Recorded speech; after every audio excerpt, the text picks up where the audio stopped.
Hi, Brian. Thanks so much for joining me on the podcast this morning. First question we always ask: what is the hardest change that you've been through in your life? Uh, that's a difficult question. So many choices. I think I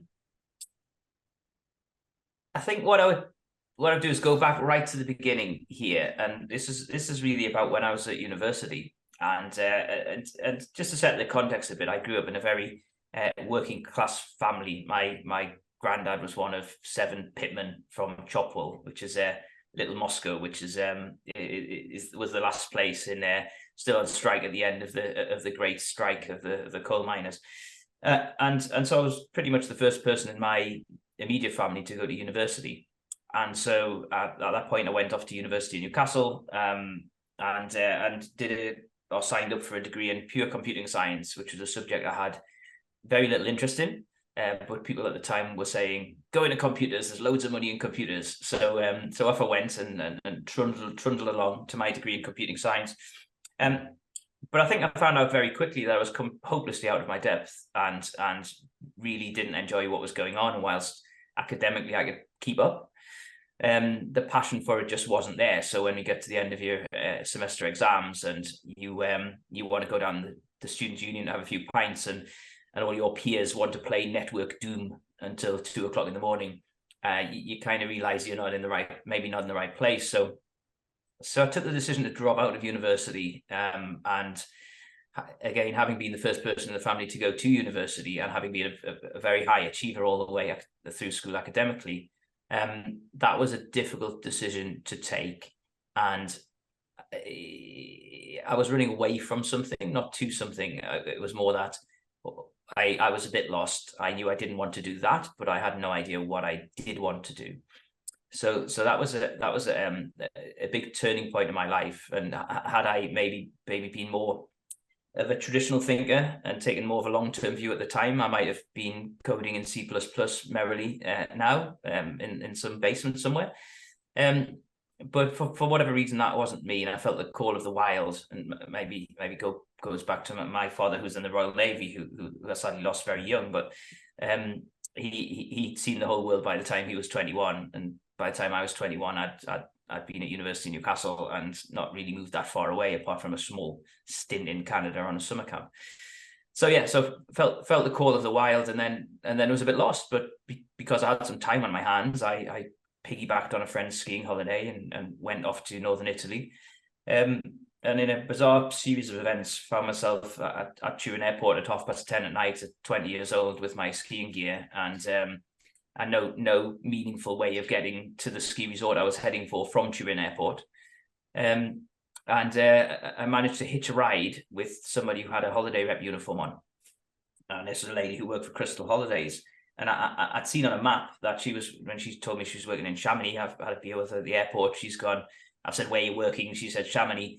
I, at this point, knew that Chamonix was the place I wanted to go to. Was on the way to Chamonix, and it was up one valley. So by the end of this conversation, I've hitched a ride with this lady, and we're driving up the Aosta Valley in the direction of La Tuile and Chamonix.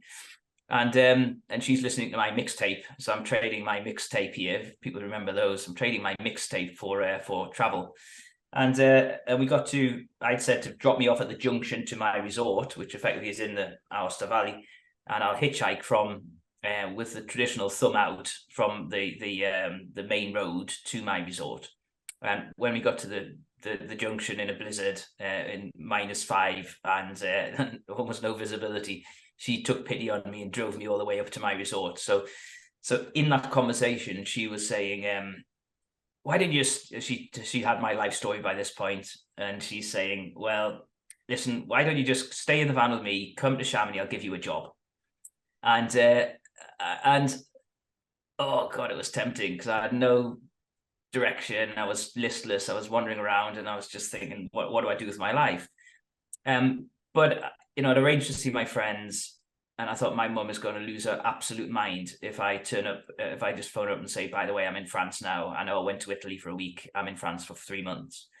I thought there's no way I get away with that. So I took the easy way out and thanked her for the ride. And I said, I'll call next year and I'll come and I'll do a ski season.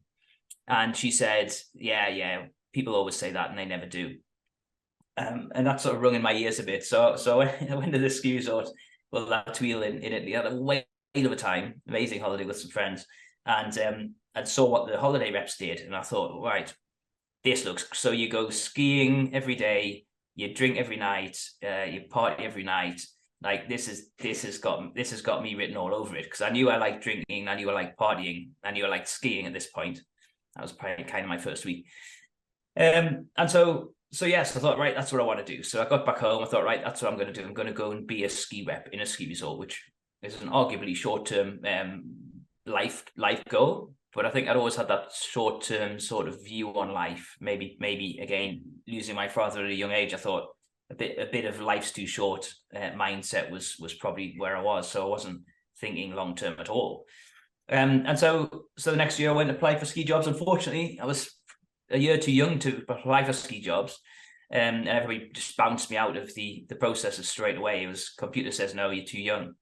And so I found myself at Butlins in Skegness as a Redcoat. So I guess there's a common feature of my life, being battered from place to place without any significant design, certainly in my early years.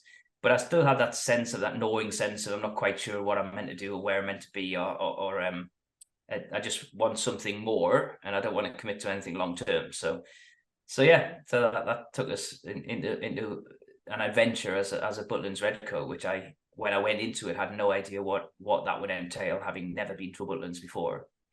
And next thing, you're on stage with 2,000 people in front of you, warming up for Little and Large. And you said that your mum wouldn't. She would have been a bit shocked if you'd decided to stay there for 3 months. What did, not just your mum, but people around you think of your decision to leave university? And I asked the question because I had a similar opportunity. When I was at university, I was doing a sandwich degree. And I went and worked in the local hotel because that's where I had my part-time job. So I did a year in industry and hospitality, and they wanted me to stay. And I was toying with dropping out of university and doing that job. But then, and I expected my mother and father to say, no, stay at university, you need to get your degree. Actually, they said the opposite. They said, just do what you want. And I wonder what people said around you when you were making that decision to leave university. Well, I think tracing back, I think I was so unhappy and just hated doing and going into university every day. And at the time, I had 3 part-time jobs. I was lifeguarding, I was working in a shop, and I was working in a nightclub in Newcastle behind the bar. And I loved doing all of those things, and I loved them so much more than what I was doing at university. And I think I had never knowingly failed at anything in my life, right? I was a very high achiever academically. And dropping out of university, dropping out of anything indeed, wasn't how I saw myself, wasn't how my narrative, how my life at that time was working out. It seemed logical to do all of the things that I did, and I'd always been right at the forefront to admit failure, admit defeat, or choose a different path at that point, how I would characterize it today. But at the time, it did feel like giving up on something. And I don't know that I'd really given up on anything before that point, and I didn't see myself as a sort of person who gave up on things. So I think, looking back now in hindsight, some 20 plus years later, it was the right decision for me at the time. But it was, people around me were I think shocked, because the sort of golden child who'd done all these amazing things suddenly it turned into dropping out of university, and my grandparents just blew their minds. People of the older generation to my mum's were just like absolutely flabbergasted. You've left university, you're at Butlins earning £50 a week, and standing on stage as an entertainer and doing all these like weird things, but you're still getting £50 a week. You might get food and accommodation, but it's not great, is it? So what did you do next? Well, the Butlins thing was really interesting, because I'd spent a little bit of time on stage at school, and sort of bits and pieces as some people do. But Butlins, because I didn't know what to expect, and because I didn't know anybody who'd ever been to Butlins, and I didn't frankly have many other things going on that particular summer, I thought, right, I'll give this a go. And I literally turned up with a sleeping bag, intending to spend a day there or a couple of days, see what it was like, assumed I would hate it and just bail out. And actually I got there and I thought, this could be a bit of a laugh. I don't know anybody who's ever been to Butlin, so it doesn't really matter to me what the people in front of me think. I don't have any, it's probably not going to follow me home because I don't know anybody who's been here. And when we were sort of having our orientation as a Redcoat, you were kind of, people were showing you around saying, right, you'll go in this venue and you'll be on stage and you'll be warming up the crowd for the Brotherhood of Man or Bucks Fizz or whoever was on stage at the time. And then you might go into this snooker room with a big audience and you'll commentate on the snooker, and Stephen Hendry or somebody like that will be there doing the snooker, or we'll do this big inflatable It's a Knockout style thing and thousands of people will participate and you'll be in the front with a microphone coordinating the whole thing. And I thought, this is wild. This is hysterical. And when I got there and when I sort of started interacting with the staff and such, like, it was all a bit weird. People were coming over asking for autographs, and people didn't have camera phones in those days, so people would have disposable cameras and want their photo taken with you as a Redcoat. And then you go in the gift shop and they'd have photographs of you for sale, and people could buy a photograph of you, and then people would follow you around as you were out there in your Redcoat, and you'd have to sign autographs and sign photographs of yourself.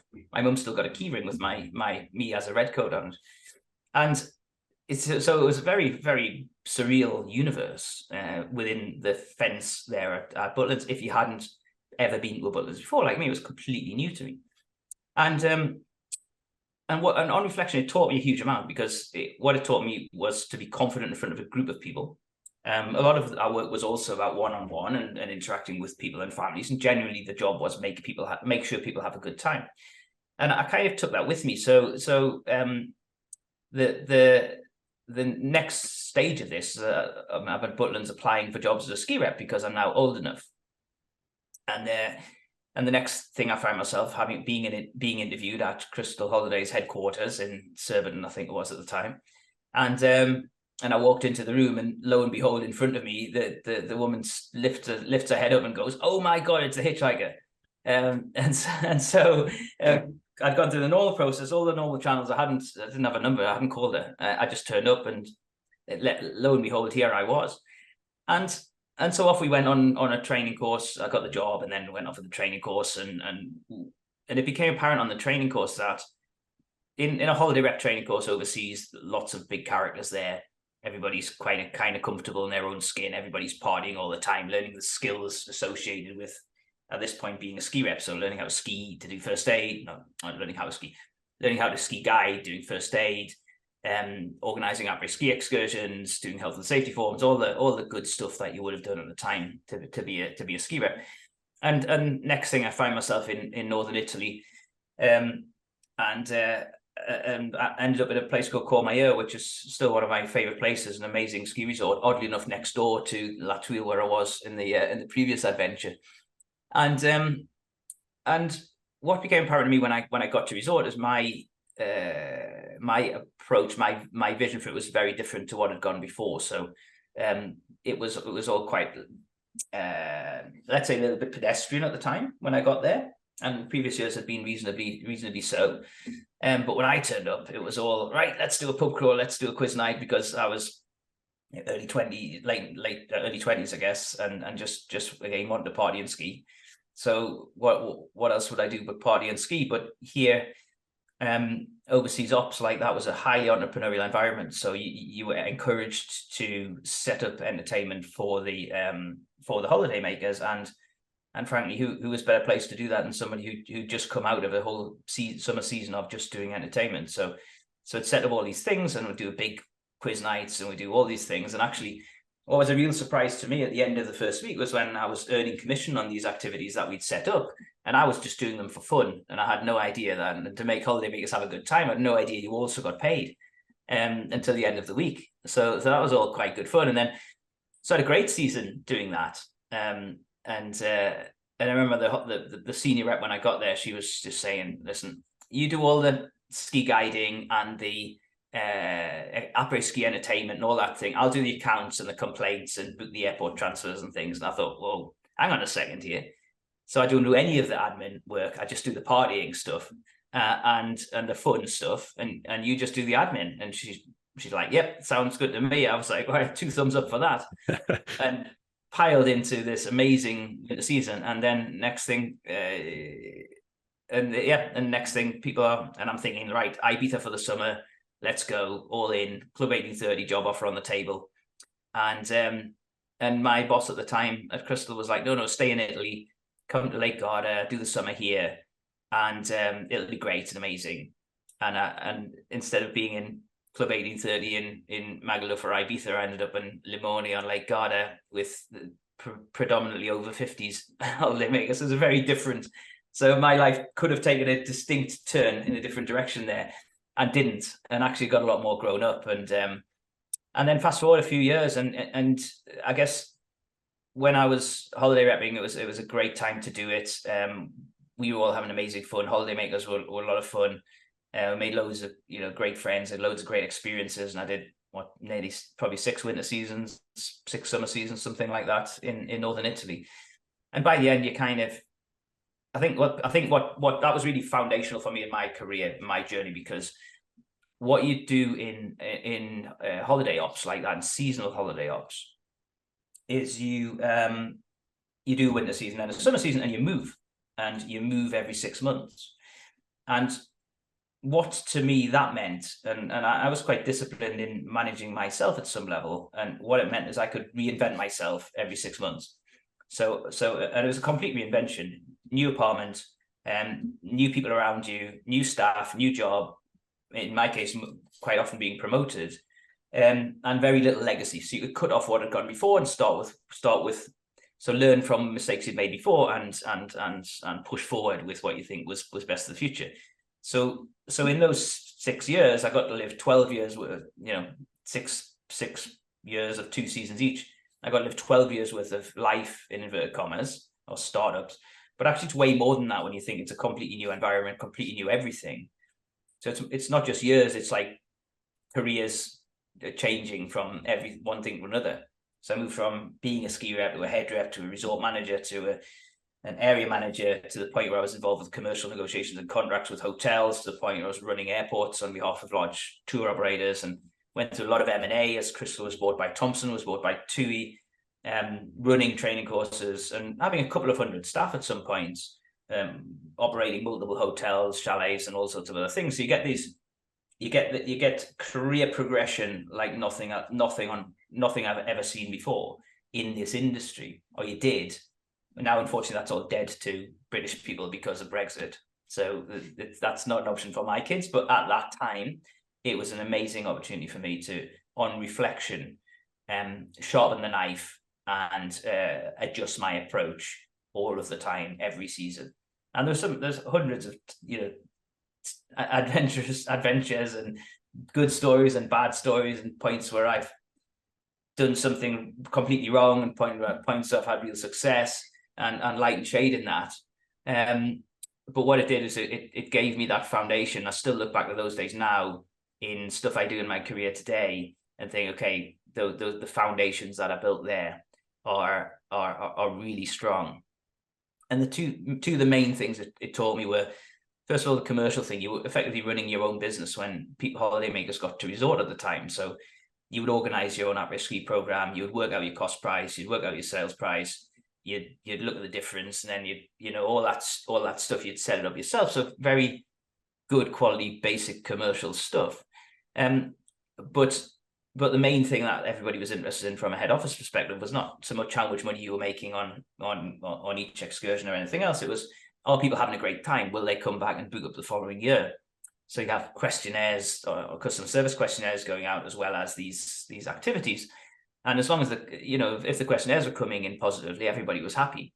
And so that would be my big thing. If we're taking 250 people on a pub crawl in Southsea View, which is the sort of thing we would do, then all my reps would be there, and everybody's job would be to make sure everybody had a good time. And if somebody didn't look like they're having a good time, would be out over there helping them to have a good time. So the foundations that I built there, I think have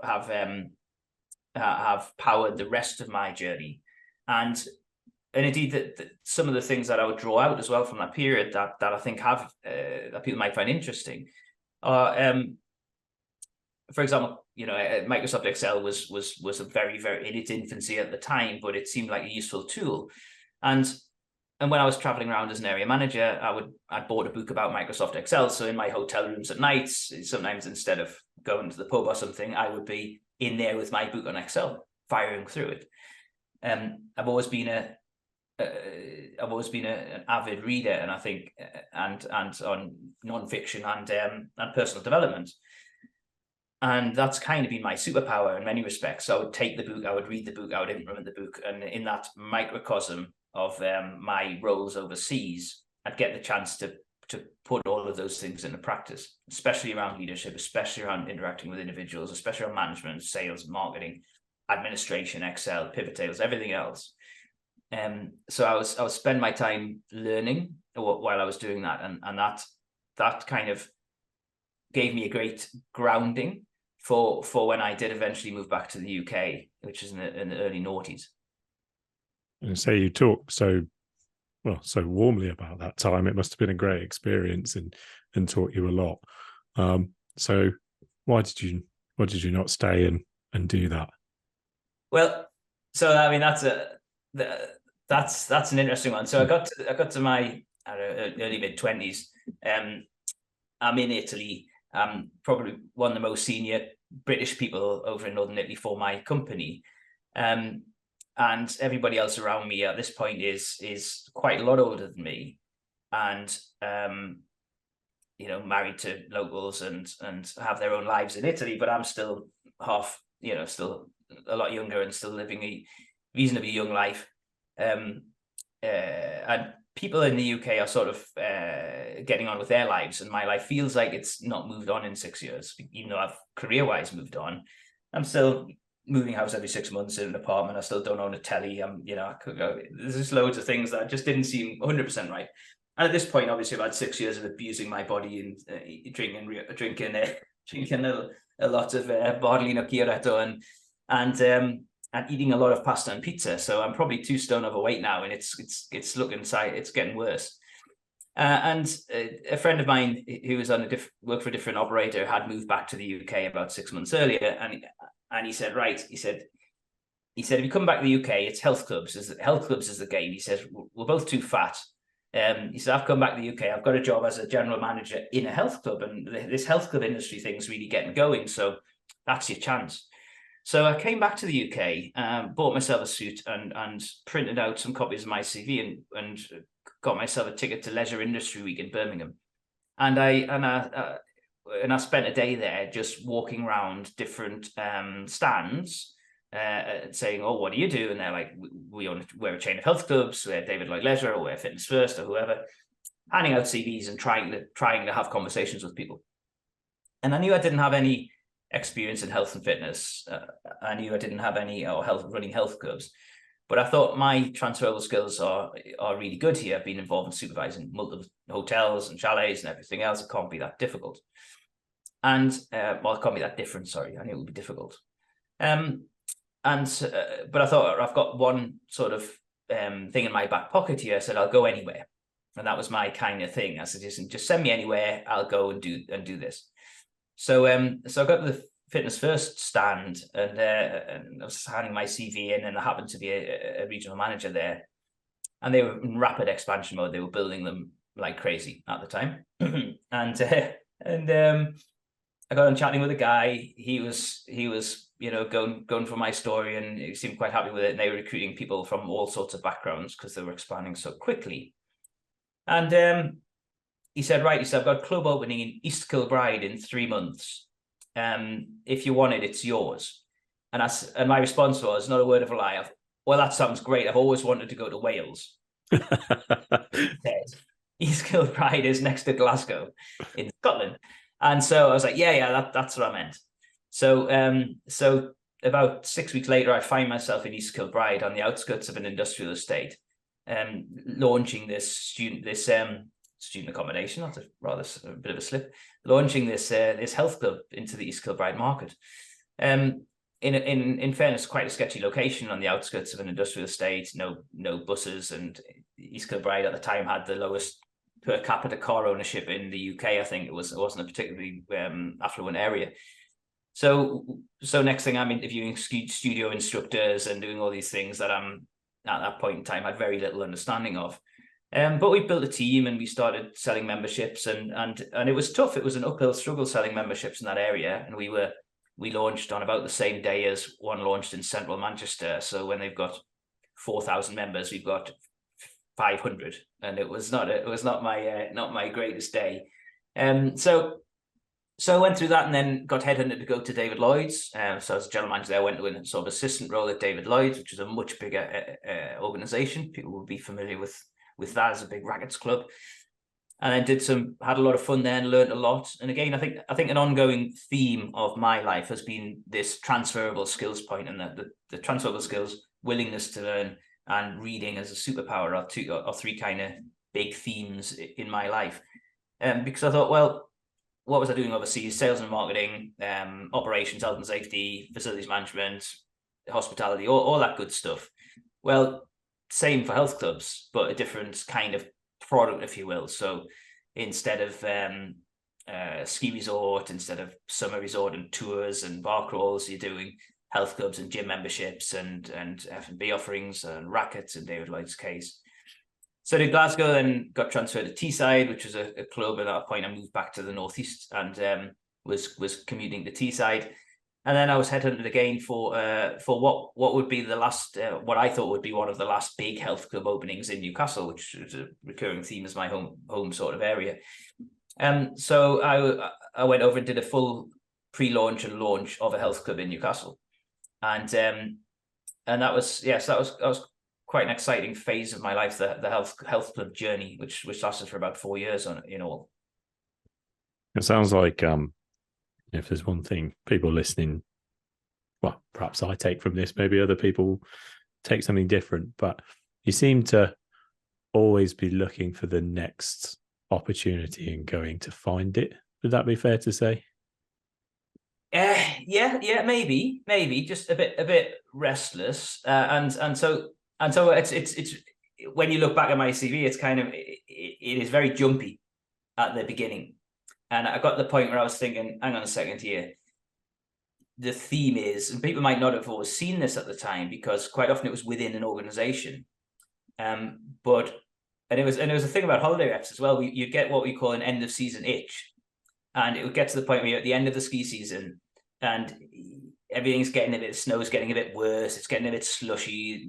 The weather's not maybe it's a bit hotter. And you get this end of season itch, and all you can do is you're ready for your next season now. And it was really tough at the end of the season to keep everybody hanging around because psychologically they had this end of season itch. They wanted to be moving on to the next thing. And I would at the time would say I hadn't shaken that. So even when I was in the health club industry, even though I was at David Lloyd's for two and a half years, I was changing roles every 6 months, and every 6 months I'd be desperately looking for the next thing. So that I think I attribute that a little bit to being in the seasonal game at the beginning of my career. But I was definitely looking for the next thing. And so I did always have my head up for what was next, or preparing for what was next. And it would be really, and it was so apparent to me that in September, October, and in sort of March, April time, it would happen like clockwork. And I would talk to friends who had been in the industry, in the holiday industry as well at the time, and they were like, yeah, same thing. But they would, for whatever reason, they would manage to suppress it better than I could. Then it was starting to get a bit ridiculous. I was feeling the need to jump every 6 months. So I did this new health club opening in Newcastle. And I thought, right, that's it. Definitely. This is me for a while. This is me for a long time. I'll grow within this organization. And that's when serendipity took a hold, really. And so again, I've always been very entrepreneurial, had my eyes open and never stayed in my lane at any stage in my career. And so one day I was driving into work and I saw somebody was building a block of flats, a block of apartments on my commute to this health club I'd opened.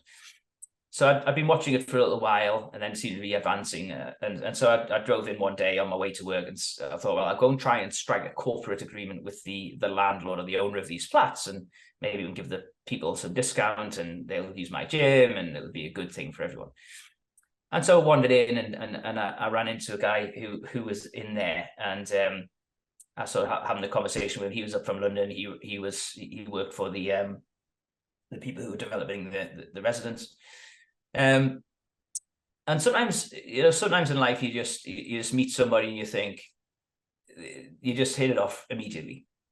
So I was chatting to this guy, and we had a cup of coffee, and we were chatting, and he was telling me his story, which was that he was the COO of this business, and they were trying to build a few assets, a couple of residences simultaneously across the UK. He was based in London. And this one in Newcastle, they were having a few challenges. The project looked like it might run late. They were having to build a team and all of these things. And that guy, he was a guy called John Kenny, and he was the chief operating officer of a business called Domain at the time, which was backed by the Moorfield Group. And so after about half an hour, I realized it was a student accommodation block he was building. At which point I lost a bit of interest, because they had great facilities at the university and weren't going to be signing up for my club anytime soon. But what did happen to, I just immediately had amazing chemistry with this guy. Not in a work wise, we were kind of bouncing off each other really well. And I thought, that I could definitely work with this guy. And we changed numbers and stuff. And he's like, I need somebody to come and manage this thing. What do you think? It's a student accommodation business. And I was like, well, I do health clubs. It's a lot of fun, and there's people jumping around on, steps and treadmills and all this stuff. And I've done this for 4 years. But actually health clubs was, at the time, that especially with a launch, it was 16 hours on a Monday, 16 hours on a Tuesday. And it was you had to be all in for health clubs. And I had other ambitions. And I think, given that I'd not passed my first degree, I was thinking, right, I want to do an MBA. I'm going to leapfrog degrees, and I'm going to do an MBA. And there's no way the health club thing would let me do that. So just because of the timings and the commitment that was required at the time. And so I thought, you know what, why not roll the dice with this guy? At least I'll get more of a grown-up job, working 9 to 5s and weekends off, and do my MBA part-time, which is what I was sort of angling for. And but more than that, I just had this great feeling about this guy and great chemistry. I thought he is a guy I can learn a lot from. He is a guy who's got great humility. I just genuinely felt I could learn a lot from him. I had this great relationship. And I thought we can crack on together. And so I joined the purpose-built student accommodation world, with my transferable skills, and ended a maelstrom of pain, where this residence was being delivered late. There was no administration had taken place. Nobody knew who was in which rooms. The universities were up in arms. I had a very memorable conversation with somebody in the accommodation department at a university in the Northeast, who said, we've sent 350 names of students over to you. How many of them are booked? And I understand, Mr. Welsh, you've never worked in student accommodation before. Is this true? And that was my second day in the office. And it bears my response to her was like, I understand you get 5,000 people arriving every year and you move them into your accommodation. She said, yes. I said, well, where I come from, we get 5,000 people twice a week moving into 150 hotels across northern Italy. So I think I'll be okay. And I think, so I wasn't trying to be arrogant. I was trying to give her a bit of comfort in the best, nicest possible way. But what I could do then is, as a general manager of one of these residences, I could launch it from ground up. So we got involved with the development to try and get that over the line in time for people to move in. It was the worst conceivable set of circumstances. Great North Run weekend in Newcastle means every hotel room is taken up. The building you don't know if you're going to get until 24 hours before they move in. You've got 695 rooms you're sending. And that point in time, you didn't have software that would do these things for you. No, none of your Star Reses and Kinetics and things. We were posting snail mailing envelopes across the world with application forms in, having them snail mailed back, snail mailing ASTs out to people, and then them being snail mailed back with 4 checks attached before we could allocate them a room. And then you had to do the room allocation, friendship groups, everything else. So and with that, I was involved in everything. I was painting some rooms, I was cleaning some rooms, I was appointing cleaning contractors, I was appointing all the staff. I had a legion of temps there with laptops tapping away. We were making phone calls. I pulled one of my mates in as an accountant to help on move-in weekend. I had 10 of my other mates in on move-in weekend on the promise of free pizzas, and you know, the office flooded, the underground safe flooded with raw sewage on the move-in weekend. We had £250,000 in cash in there, and you know, all this amazing experience, let's say, and reconciling the accounts, the big spread, and putting my own spreadsheets in place, and you know, I basically lived in there for about 3 months to get the thing finished, and the students moved in. And then after they moved in, of course, I'm at that point organising club nights for the students and getting in, just doing my own holiday rep thing, and I loved it, and it was amazing, and it was a great time, and it was stressful, and it was energetic, and it required me to call on all of my skills that I developed in the previous years to do this, and it gave me a grounding in the sector that not many people have had, because most people haven't started off as at the senior level in the business, haven't started off as a manager in the space. So that business was Liberty Living, I guess. So that's right. So Domain was taken over by Liberty Living, and the two businesses were comparable in size at the time, but they approached the operations of the business in a sort of different way. So Liberty Living took over Domain, and then over time, a lot of the Domain sort of systems, processes, and operations that I'd been, I guess, involved in developing, kind of found their way into the Liberty Living business. So, so obviously, I've had previous employees of Liberty on the podcast before, and they always talked about it being quite like a family and a great place to work. And was that the case? Absolutely, yeah. It was great. I mean, in my journey at Liberty Living, I started as a general manager, as we said, and then kind of took over a city mandate, and then a regional manager role, and then ended up moving to London and sitting in the Gherkin with John Kenny, who I mentioned, and Charles Marshall, who was the chief exec, and I was the sort of working alongside those guys on multiple projects across the organization. And I learned a huge amount in my time at Liberty Living from John and from the people around us. And I think we felt we were doing a lot of pathfinding in the sector, and I'm sure a lot of people say that, and it has been an emerging sector over the past 20 years or so. But at the time, when I started, let's say, a lot of the other general managers were people from a military background, and that was the kind of theme across student accommodation. Because who better to manage a bunch of 17, 18, 19-year-olds than somebody who's been a quartermaster in the Royal Artillery or similar, and is used to dealing with a lot of young people. And some of them would say they'd march the students in September, then march them out again in June. And these are the expressions that were used. And it felt a lot about crowd control. It felt a lot about stopping them damaging your building. And the big focus was the summer clean and getting the business turned around ready for the September, and that was where it all kind of happened. And I totally understand where that mindset sort of came from. But I approach it from the opposite end of the telescope. I've been in customer service forever and entertainment for my whole career. I was used to customer service questionnaires and being nice to people and creating great atmospheres and health clubs and sort of every customer every time attitude, and trying to engineer out any friction points and sales and marketing and all of these things. I wasn't a facilities manager. I didn't see myself as that. I was somebody who was going to create a great experience, and at some level that would be the right thing to do. And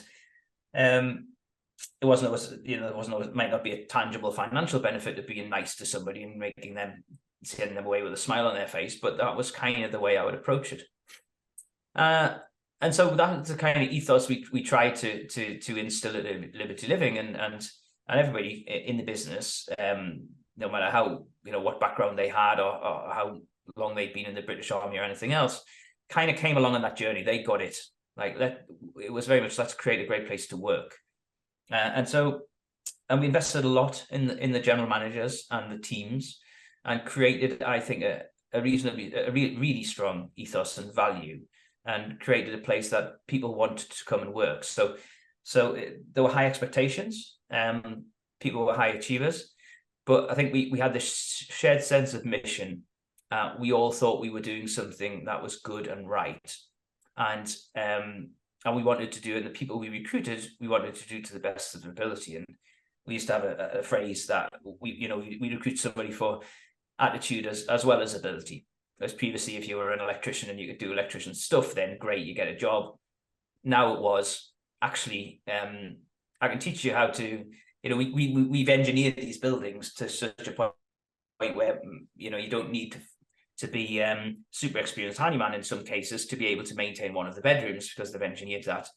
You can pop a panel off to get access to the pipes rather than have to smash out 20 quid's worth of tiles and spend 3 weeks on it.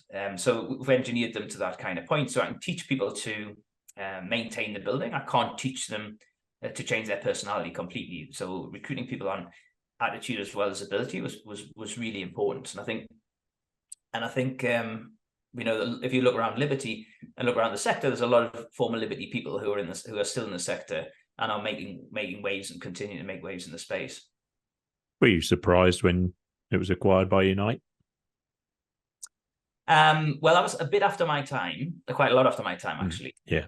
And so my involvement went until 2010, end of 2010, beginning of 2011, where I was approached by a guy I've known from the sector for many years. I've always been, I guess, quite active in the space. I've always been trying to promote the sector. I've always been involved in the conference and networking space, and made a lot of amazing contacts, friends, and colleagues in the space.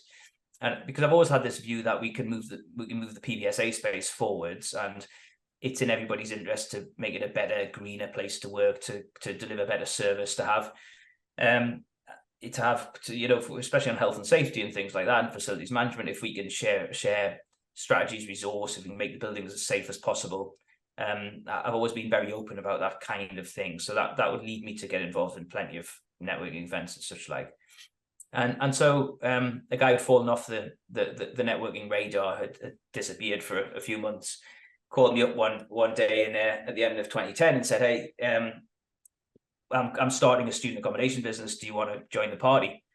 And so very quickly I went from the 32nd floor of the Gherkin to a basement office in Fitzrovia. The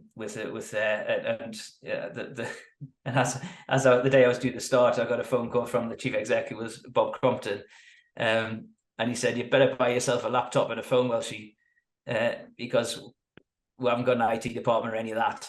So I was encouraged buying myself a laptop and a phone, and found my way to the basement office, and there was 3 directors and one assistant there at the time, and that business was Knightsbridge Student Housing. Was that a case of right place at the right time? Well, I had my then largely suppressed itch going on at Liberty Living, but again, my time at Liberty Living was perpetuated by changes every 6 to 12 months in role again. So I was what Liberty Living allowed me to do, and the whole sector in general has, is exercise all my interests, which are myriad. So I wasn't pigeonholed, and as a general manager, you can do some sales and marketing, you can do some ops, you can do some FM, you can paint a bedroom, you can do all those things. Regional manager was the same, and then my sort of final role there was very similar, the head of strategy role. I was into lots of different things. So side project was kind of coming to an end. So it was the right time for me to find another something else to do, and but it was a brave decision, I think, to leave the Gherkin and a very established business, which most people would recognise was pretty successful, to join a complete startup with having been interviewed in a pub, to go and spend some time with this bloke in this basement office. So it felt like, for me, it was just another logical step. I think people in the industry were like, how when you leave the second largest operator in the industry for this complete startup, which hadn't really been seen before, the traditional, what we would refer to as a traditional private equity real estate play. People in the sector didn't really in general understand that. So for me to roll the dice was just more because I knew I was going to want to change. This felt like a bit of a fun thing to do. And I got on with Bob, and we were the only two Northerners really in the PBSA space at the time. And so he's like, "Come on, Welsh, how we will come and do this." And so that was it. So I joined Knightsbridge Student Housing in early part of 2011. So, and that obviously became the Student Housing Company. And one thing that, again, giving my opinion on the Student Housing Company, that seemed to grow at an incredible pace. And I always, I'll ask you the question rather than giving my opinion. Does growing that rapidly make it easier or harder?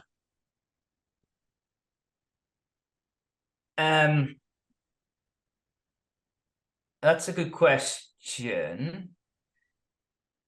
It depends. I think it depends on who you are and your outlook on life. I think for me, it was pretty natural.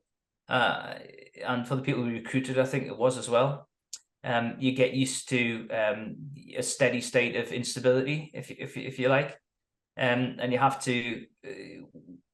What we did is we had a bunch of different strategies. I think let's walk it back first. What was important? I think we had this vision that we're going to be Europe's fastest growing PBSA provider, and we hoped that we'd be that. So that was kind of where we were going. But we didn't just want to be that. We wanted to be also the best by any discernible measure.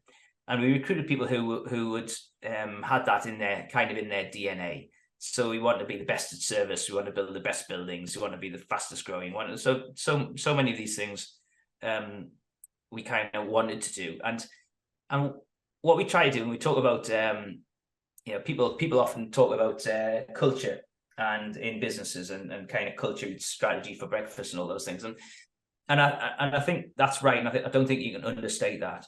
So we try to create this culture where we were all together, all part of a family, and that was very much led by Bob and pushed out to the rest of us as well.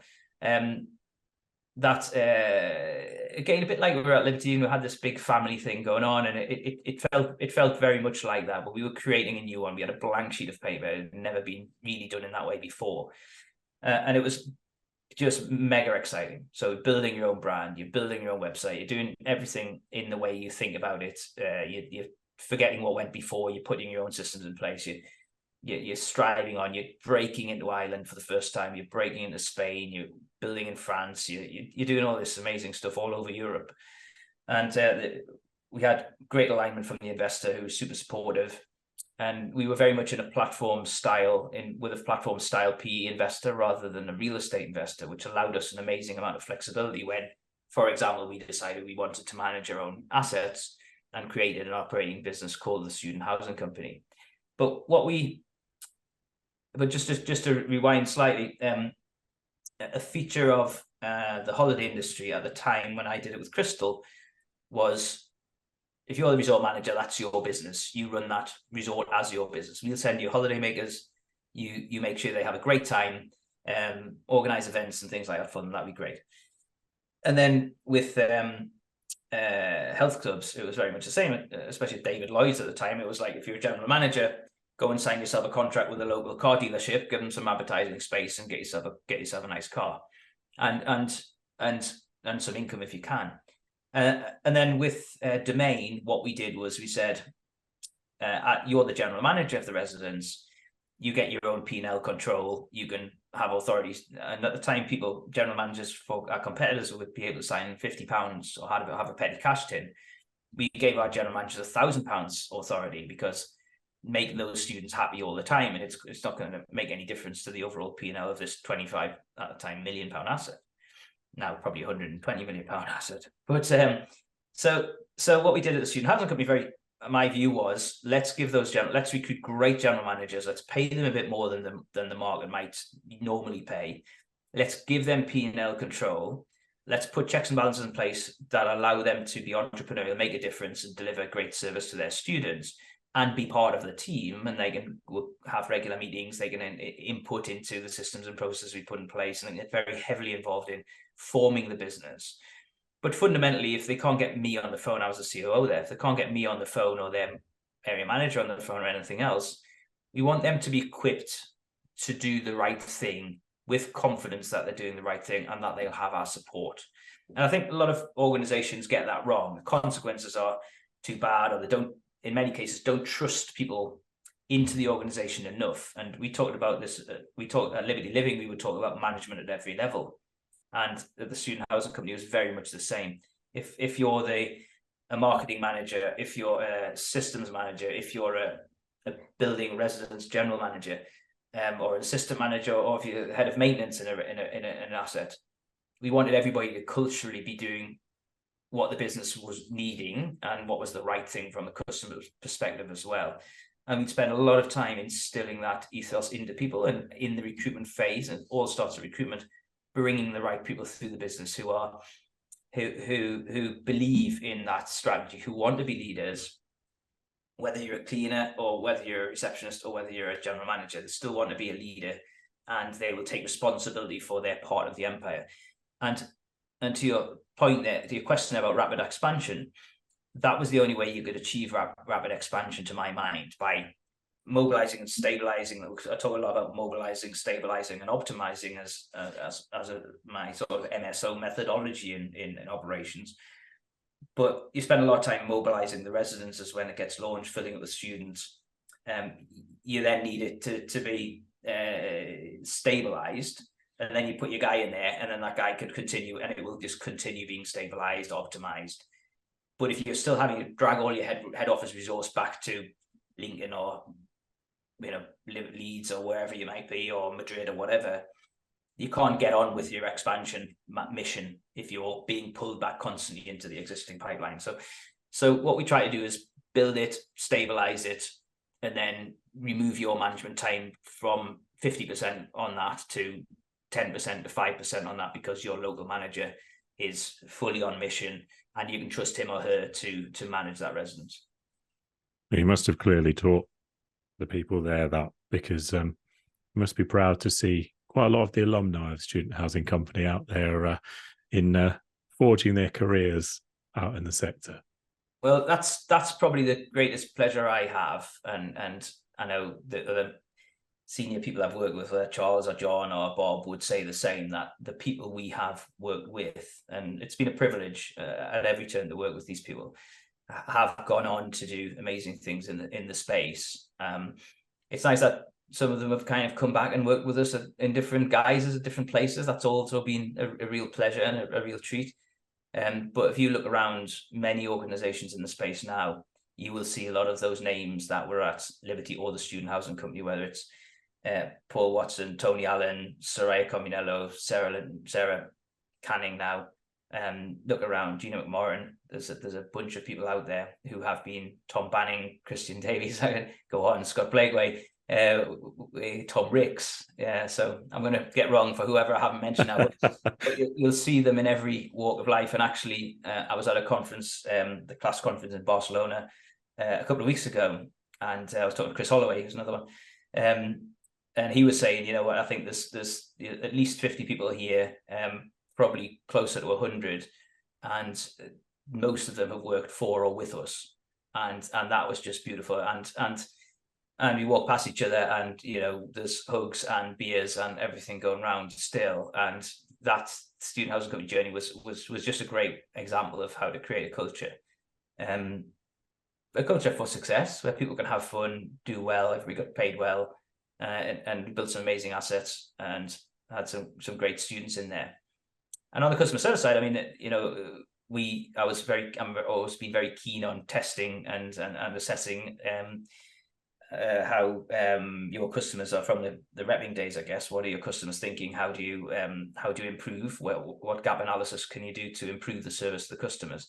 And we participated in the National Student Housing Survey for many years, and at Liberty and at the Student Housing Company. I think we were winning that very consistently, because we get the comprehensive data set from Tim Daplin and his team at the time, and we do a very comprehensive gap analysis, and we would find those gaps, and we would work relentlessly on them to continue to improve the service to the customers. So great to get awards and trophies for the cabinet, but more importantly, we were ahead of the pack and consistently taking strides forwards at the Student Housing Company in terms of service. So if I've done my research well enough, Brian, you went on to Nido next. And you talked at the beginning about how, every season when you're in the holiday business and everything else, you learned from things that went well and things that didn't go so well. Did you try and do anything differently when at Nido than what you'd done before? Yeah, absolutely. So I mean, the student, it's quite an interesting transition, because the Student Housing Company and Knightsbridge we sold, it was part of a closed-end fund, so it's backed by Oaktree Capital Management. So it got to the point where everything had to go. So at Knightsbridge, everything had to be sold, including every last pen, every office lease, every chair, everything had to go. So we sold a bunch of portfolios in different transactions to different investors. Including we sold the Student Housing Company to Nick Porter and the GSA business, which has now been rebranded to Hugo, actually. So it's still it's no longer there as the Student Housing Company, but it is still there. And that was a sad. There were literally not a dry eye in the house when we were doing that. When we realised that we, the directors, could no longer be part of the journey going forwards. We had to stay and sell down the last of the business, and then got into a very weird sort of firing squad situation where we had to make each other redundant one by one, and then all sort of go to the pub. So it was a great kind of circular journey where the people who were there at the beginning were kind of there at the end, and we down tools in that sort of way. But shortly before the final knockings of that, I'd been cornered at a conference by a guy called Paul Bashir, who was at Roundhill Capital at the time. He's now the chief executive of Harrison Street Europe, and he was another Geordie in the sector, actually. So oddly enough, he cornered me. We met before, and he was like, "Right, you've got to come to Nido and be the chief executive of Nido and do the Nido thing and help us with the student business at Roundhill Capital." And so it's one of those, and I've told the story to a few people. By 4 a.m. in Annabelle's, when you're with Paul Bashir, you'll do anything to get out in one piece. And so next thing, I was the chief executive of Nido. So I had a few months off, and then joined Nido as the number one. And Nido had a great business, had a great reputation. It was a well-known, almost luxury student accommodation operator from its legacy as controlling 3 central London buildings. And Nido had built a great business, and it had some great people in there. And Dan Smith, who's still very active in the market, was there as well. But the brand had gone from having the central London buildings to having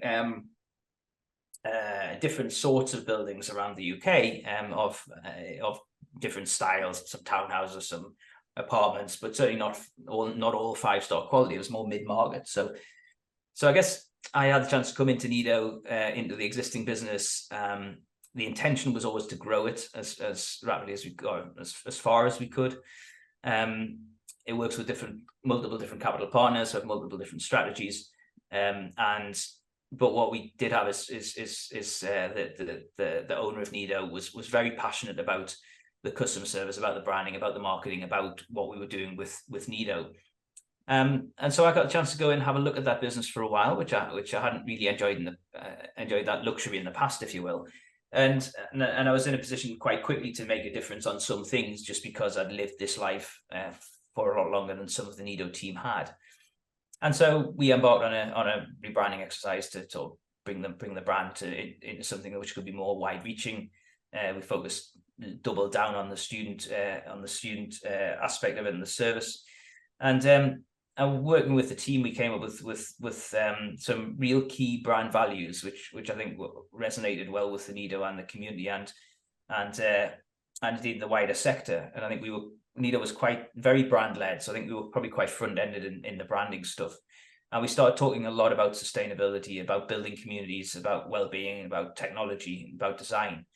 And then they became the kind of legs of the stool of the Nido brand, if you will. And we try to frame everything that we did on a go-forward basis through those lenses, which not only gave us a great way of talking about stuff, but also gave us I think it just gave us the ability to imprint something on our DNA. And so that business, during the time I was there, went from sort of 2,000 beds to a pipeline of about 15,000 beds. We went from just in the UK to Portugal, Spain, Denmark, Ireland, the Netherlands, Germany, and a few other places.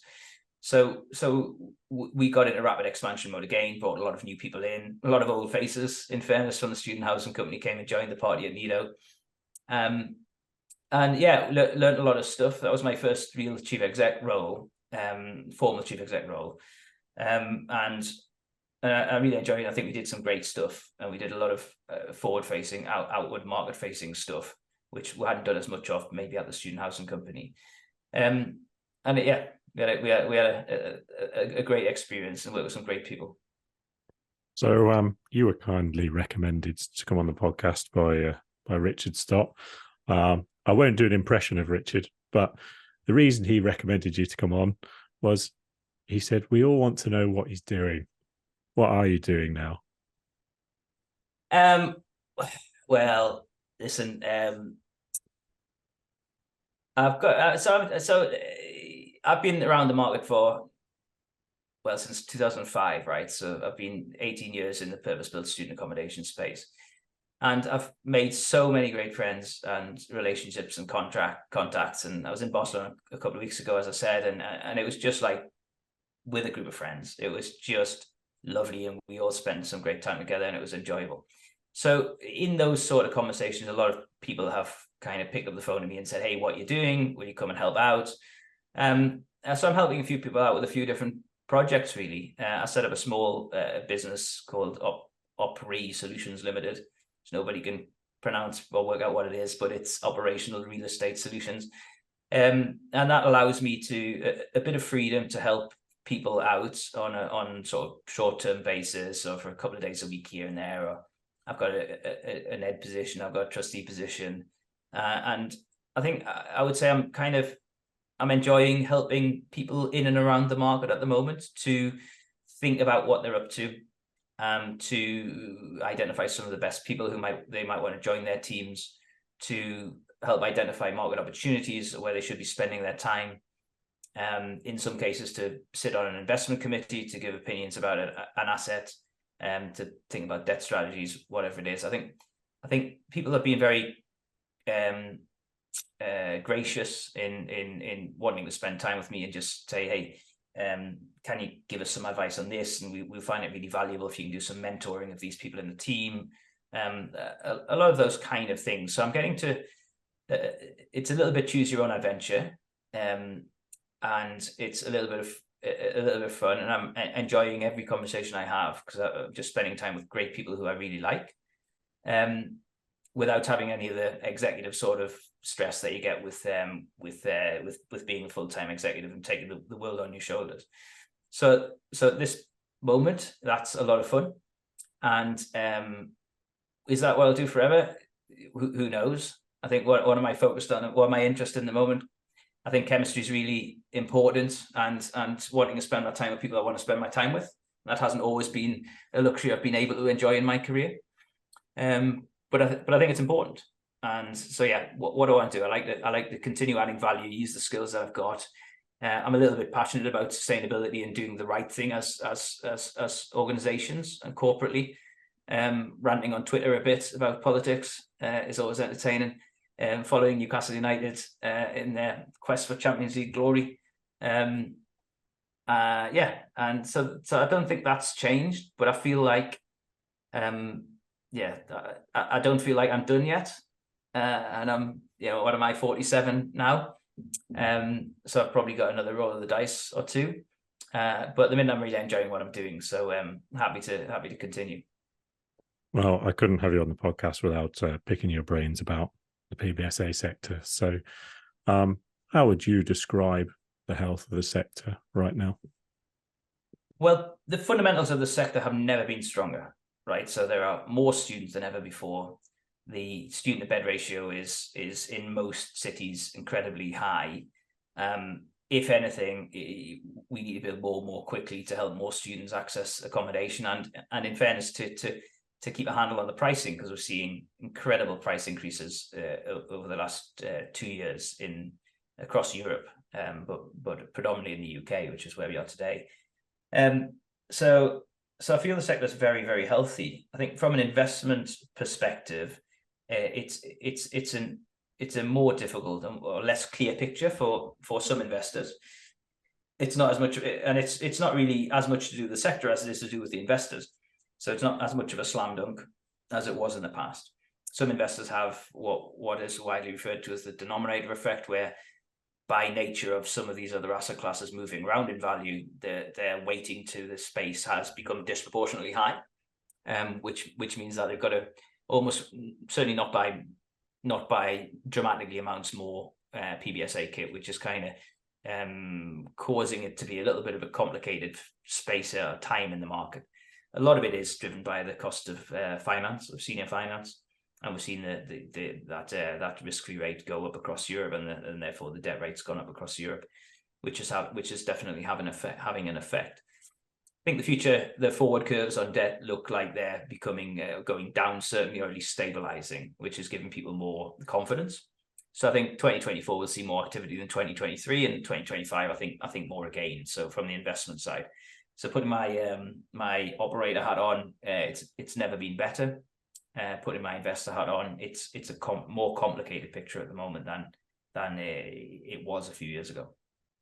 And I was talking to somebody on the podcast. The episode hasn't gone out yet, but about affordability and how obviously we're on the journey to 1 million students, which is obviously what UCAS are talking about. And in terms of affordability, is PBSA going to be unaffordable for the majority of students in the future if the build costs and the rents keep increasing as they are? Well, I'm going to take the first of all, I'm going to start by slightly rejecting the premise of your question, right? I think, and we'll talk about my sustainable and community building credentials and how I have a high ethical bar, and I believe that students should be able to go to university and afford to have somewhere to live, right? So all that thing, take that as read. But the PBSA sector, I'm not convinced has always been or has ever been the place that everybody could go and live in at university. When I was to go to university, I certainly couldn't afford an ensuite room, and I certainly couldn't afford to go to London to study, and that meant I didn't come from an affluent background at all, and I had to go to my local university. I did actually move into halls, but it was very, very, very good value, and I certainly couldn't afford the ensuite ones, and that was provided by the university. Now, the brand new purpose-built ensuite block would never have been on my radar because I could never have afforded it. So the reason I reject the premise of the question is because I don't know that purpose-built student accommodation is I don't know that it's you don't expect Hilton hotels to have an affordable option in the basement, right? So I'm not sure exactly why PBSA is expected to.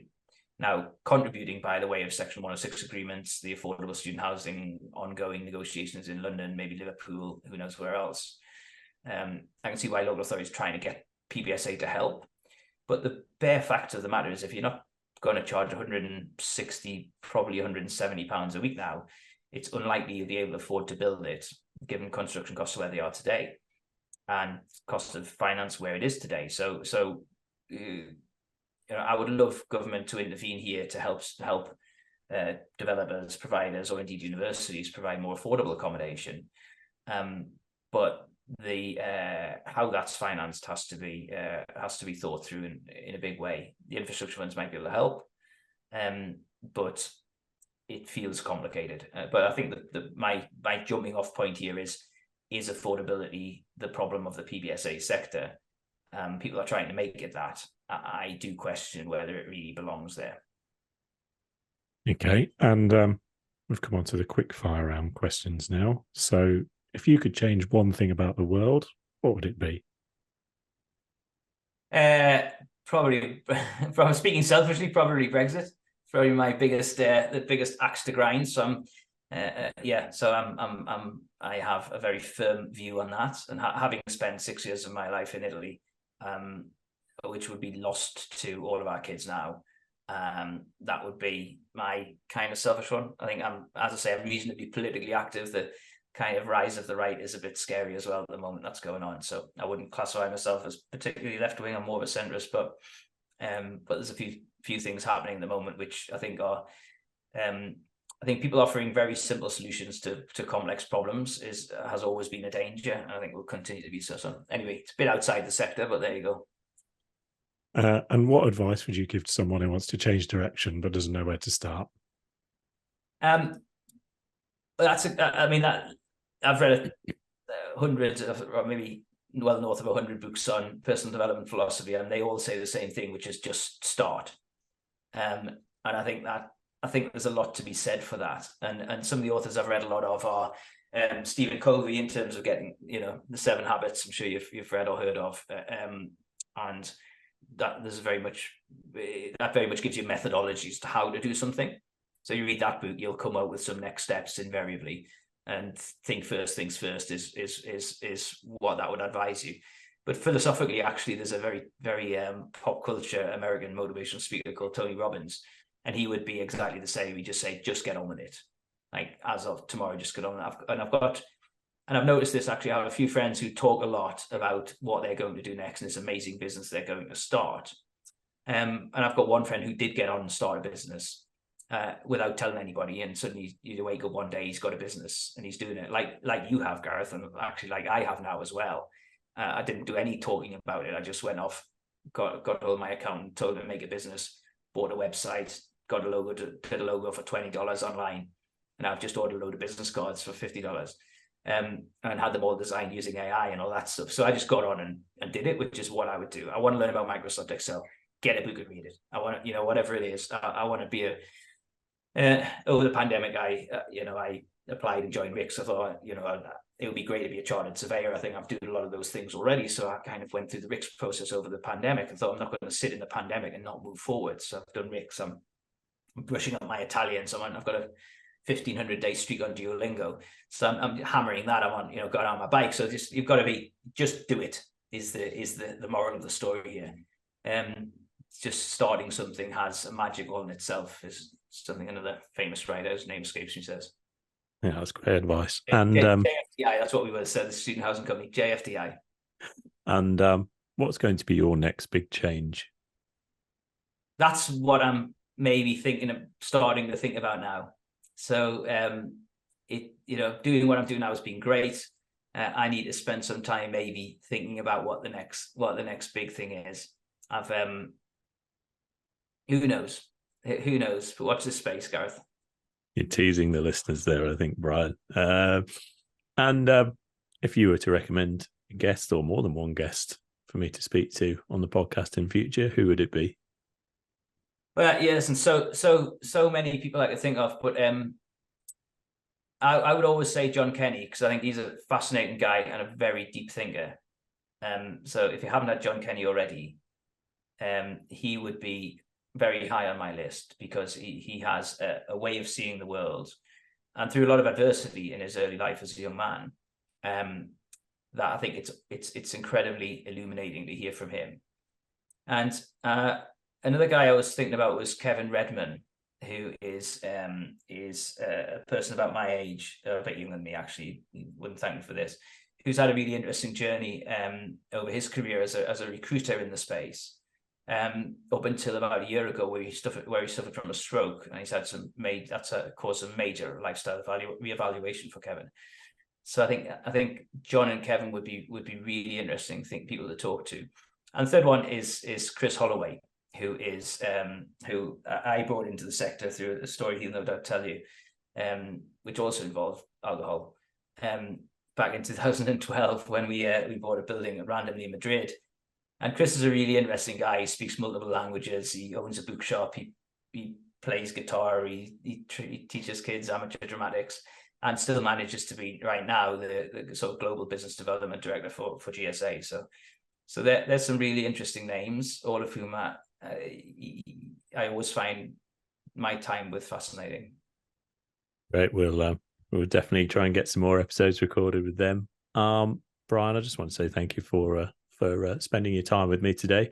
As a pioneer in a sector I love, which is student accommodation, it's fantastic to hear how some of those businesses that, you know, really forged the way in the sector were built, and you played in. And I actually really enjoyed listening to you talk about your early career in holiday, in the holiday industry. I think what you learned there clearly sort of changed the way and forged your path. So yeah, just thanks very much. I really enjoyed it.